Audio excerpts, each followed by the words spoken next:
might be one of the single greatest times to not only get into constructed Magic, but to get into Legacy. Yes, Psychic Frog is a massive problem, and we just got off the throes of grief, and Lord knows we're going to get another shakeup in December, not only in the modern format, but here as well. But because there's a clear winner at the top of the metagame, it only helps us learn the format, because there's going to be decks that answer the top, and then there's going to be decks metagaming even further to answer the decks that answer the top. So there's a whole lot of variety in the format, but a lot of clear-cut avenues as well. And one such clear-cut avenue is the red decks, the prison strategies in the format, and it is going to be my way into the format itself. I wanted to use this video to talk about my exploration into the Legacy format and convince you as to why it is one of the best ways to get into Magic right now. And with that, let's hop into a metagame breakdown where I ultimately landed in the deck that I want to play and why that is. And hopefully in this exploration, I can show you the variance of what you can play in the Legacy format, some of its combos, and how some of the most powerful cards in Magic's history come together in such a beautiful format. So this is the Goldfish Legacy metagame page here, and we see some regulars at the top. So we see what we would call the blue decks. For those of you who don't know, Force of Will and Daze are the free counter spells to boot in the Legacy format that really define what it means to be a blue deck in the format. If you're playing blue, you're playing Force of Will because it is a free counter spell and you need it for some of the most insane things that happen out there. You got turn 1 chalices, you got heck turn 0, turn 1 wins, and you got to be able to stop things early and at all times. It gives you the ability to play out your plan while also kind of being mana down. Whereas the other decks are also trying to do busted things. I mean, we have the Eldrazi decks, which we'll explore in a second, that just ramp out to a ton of mana because they have regular access to the soul lands that tap for 2 or reduce the cost of things by 2. And so you have other combos and things that exist in the format at the top. I mean, Nadu combo, yes, Nadu is around here. The One Ring and Red Stompy is in here. In many ways, some of the forgotten cards that have been banned in Modern actually have good play in Legacy because there are answers to them. There's ways around them, there's ways to circumvent them, and a lot of times it comes down to good decision making as to how you beat them. Now, the top of the metagame is defined by a few decks, and you can see that in the top cards being played overall. Fairy being played as the top creature in the format in 50% of decks is so because it is it is actually an activated ability of a card and not a spell cast to get rid of creatures in graveyard. So it circumvents the Daze Force of Will status quo that I just mentioned, and you want that because ultimately Reanimator is the best deck in the format right now. And we see that in some of the cards being played here on terms of top spells. Brainstorm, Force of Will, Ponder, Consign in the sideboard, Thoughtseize in the main board, Lotus Petal ramp things out, Daze as a counter spell, Ghost Vacuum as an answer, Force of Negation as a supplement to Force of Will, and then Fatal Push is a little bit of removal for the weenier decks, especially if we see stuff like Nadu combo around. And so at the top, Fairy Macabre is there as an answer to those reanimation targets. I'm thinking Atraxa, you have like Archon of Cruelty, a lot of really great reanimation targets. And on top of that, when you go down to top cards overall, you have the Brainstorm, Force of Will, Ponder, Consign, Thoughtseize, all that stuff, with Psychic Frog as the second most played creature in the format. Now, it's no surprise that Modern Horizons 3 has had a big impact on the Legacy format. We see Psychic Frog here, we see Harbinger up here. Consign to Memory, one of the best sideboard cards right now. It's really cool to see like the Barrogoyf out as well, but Atraxa just being historically, especially right now, even in the Modern format, one of the better reanimation targets out there. Archon has always been that way. Orcish Bowmaster is just a meta warping card, especially in a format where Brainstorm, a 1 mana draw 3, is legal in it. It's no surprise that Orcish Bowmasters exist to police those cards in the format. But not only does Orcish Bowmasters do that, but the red decks as well, because it's important to be able to stop something like this. You have the Entomb, put target card from a graveyard onto the battlefield under your control. Now this says from a graveyard, so in the kind of mirror match, it can get really interesting just to provide a little bit of depth there. Yes, it's 1 mana reanimation, but if you're playing in the mirror, you don't exactly want to cycle your Troll of Khazad-dûm on the play, because then your opponent can go on the play, Underground Sea, and Tomb, and then grab your Troll of Khazad-dûm. And in which case, in a deck that's primarily using, Fatal Pushes and stuff as removal, of course you can Brazen Borrower, but then your answer would have to be be Fatal Push and then your counter spell down. So there's a lot of like tricky back and forth in terms of that. But of course, Psychic Frog being not only a threat, but a card that can pitch to Force of Will, this was further a problem with Grief being legal in Legacy, because Psychic Frog was this new threat that was powerful on its own, pitch to Grief and pitch to Force of Will and pitch to Force Negation. If you're playing it in the main board, this list is playing it out of the sideboard as well. So this is the deck to beat. Again, for those of you who don't know, Entomb is the card that you can play on one that can grab a card out of your deck, put it in your graveyard, seen as a downside, but it fills up your yard. You don't need Faithless Looting. Why not pick the exact card that you need in that sense? So that is the deck to beat. One of the other decks at the top that looks to answer that deck in certain ways is the Eldrazi deck. Now, the thing is with Eldrazi and Legacy is you have access to the soul lands very actively on top of regular land hate. So some of the pros of this deck is, so you have Eldrazi Temple. We know that from our modern Eldrazi decks that give your Eldrazi spells, you can tap it for 2 and use those to cast all Eldrazi spells. You also have Ancient Tomb, one of the most iconic soul lands out there, being able to tap for 2 at 2 life. But then you also have Eye of Ugin, legal in Legacy. I mean, Gaia's Cradle is legal in Legacy as well. Gaia's Cradle is for kind of down the line. Gaia's Cradle being able to tap with all your Scions out. You usually kind of sink all that mana into not only big Eldrazi, but probably into Giant Kozilek's command. And then also, on top of that, you have stuff like Wasteland being able to get rid of those duels, and there are a lot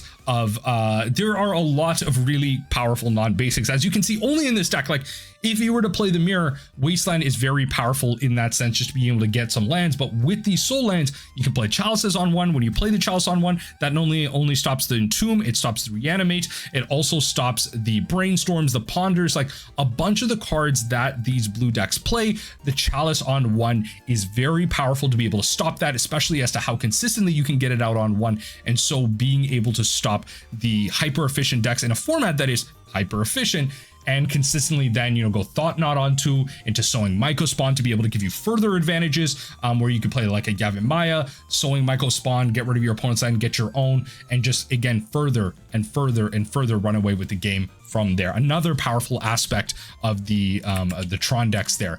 But ultimately, when it comes to beating blue, if blue is going to be at the top of the metagame and Stompy is going to be the answer to it, that means red has a lot of space, because it's not just about Stompy being at the top. I mean, look, at the end of the day, this is like kind of like a mid-range aggro deck because it says Stompy, but there are prison elements to it. I mean, who knew Fable of the Mirror Breaker, breaking a lot of constructed formats out there, still is a powerful engine in the Legacy format for mainboard Blood Moons. Looks to stop not necessarily the blue decks with the Blood Moon, but you're able to stop like a lot of the Eldrazi decks in that sense, and then also kind of make it so you don't have to sack your City of Traders. You have Shatter Skull Smashing as an extra like kind of land, Pyrogoy, Fury banned in Modern, available here with all your red spells, and then again you have that way to stomp over top.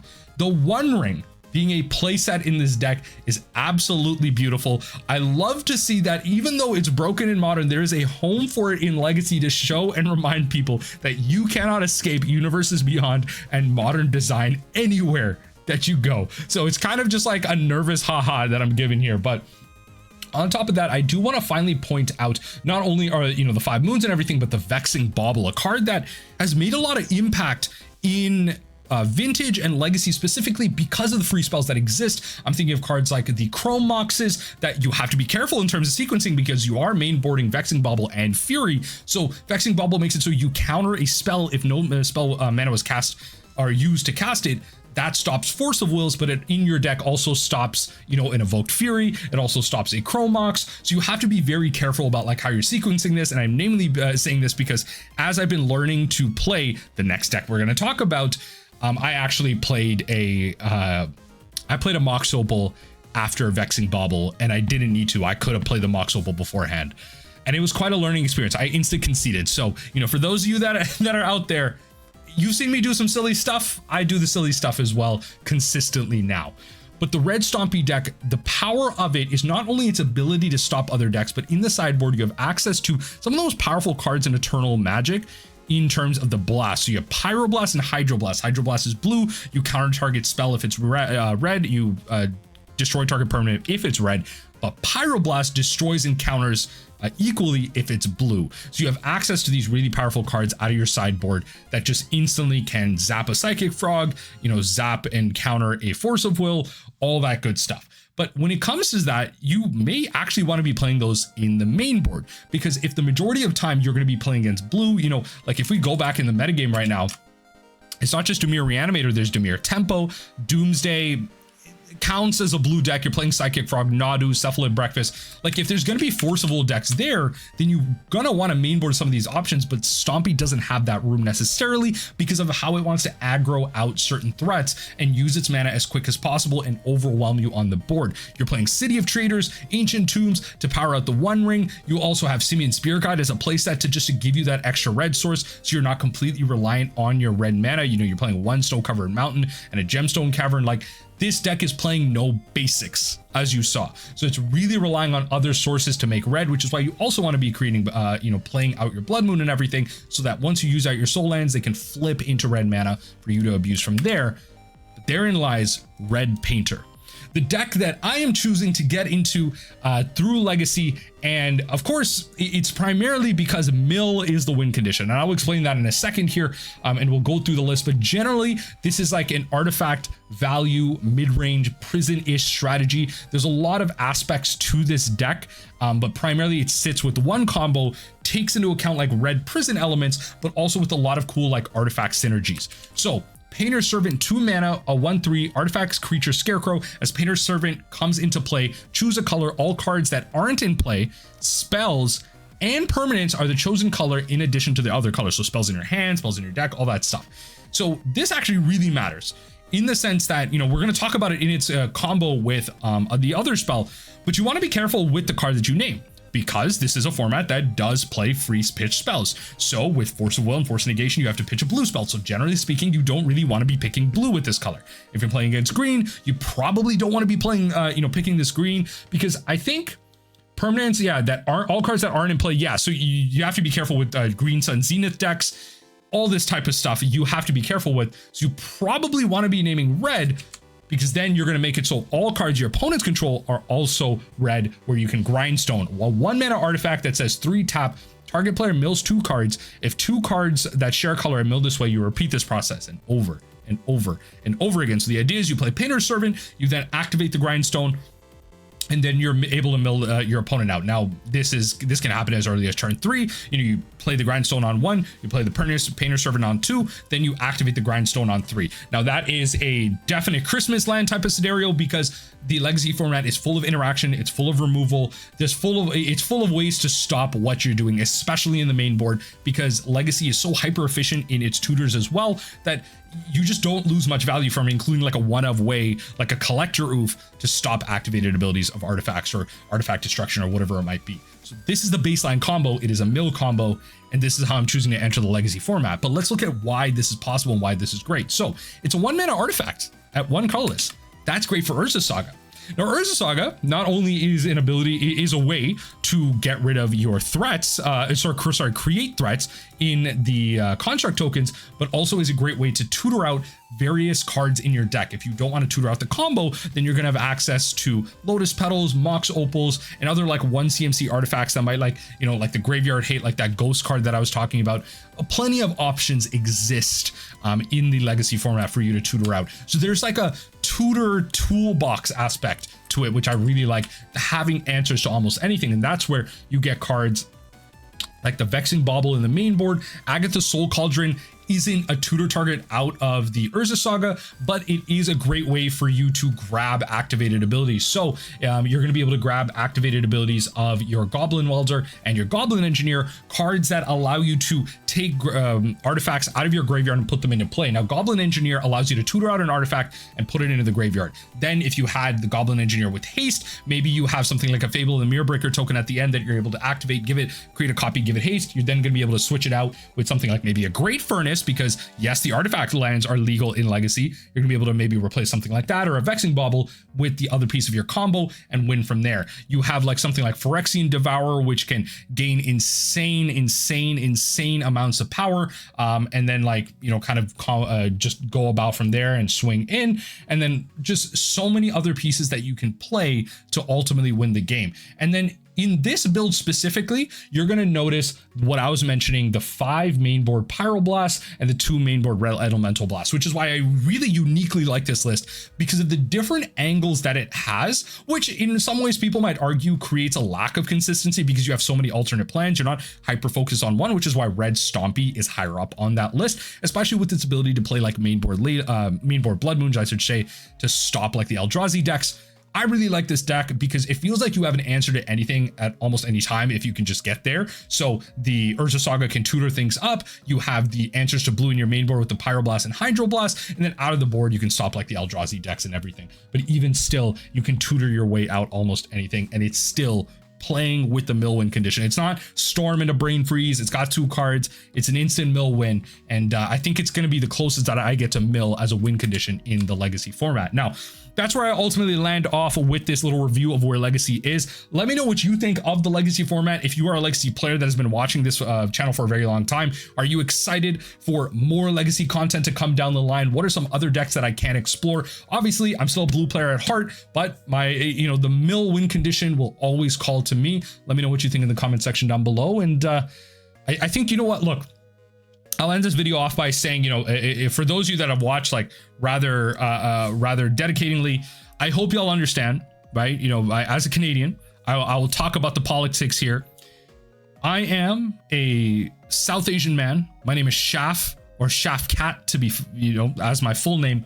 And I've shortened my name to Shaf in many contexts just to make it easier because basic people don't have a basic understanding of phonics. And so they can't pronounce my name. So I've experienced that similar situation happen with so many South Asian friends that I know, so many people that I know. And with that, the South Asian hate in Canada has been increasing tenfold recently.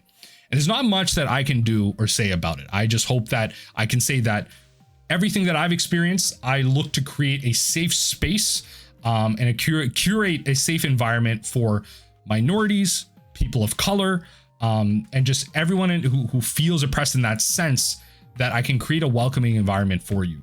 I don't stand with the people that have voted for Trump. Those are not people that generally see my views. The whole argument that people can be friends with opposing views is bogus because that stands with, whether or not I like oatmeal cookies and you like chocolate chip more. But when it comes to aligning your views with people that don't believe in basic human rights and would see, the quality of life of the people around me decrease, those are not the people that I want to align myself with. And I hope many of the people that are watching this channel believe that as well. I'm hoping to kind of leave that there. And I hope that many of you that feel scared with what happened today in terms of the results, and there's still some time and all that stuff, I hope that many of you are able to find safety, find solace in the fear that you have, and know that this channel and the spaces that I curate, again, are safe spaces. And I stand with you. I believe in your right to live, and the people that are out there that align themselves with people that don't believe that, those aren't people that I generally want to align myself with. So thank you everyone for watching the channel. I hope you're excited to see more Legacy content, and I hope you're excited to see it in a space that welcomes you.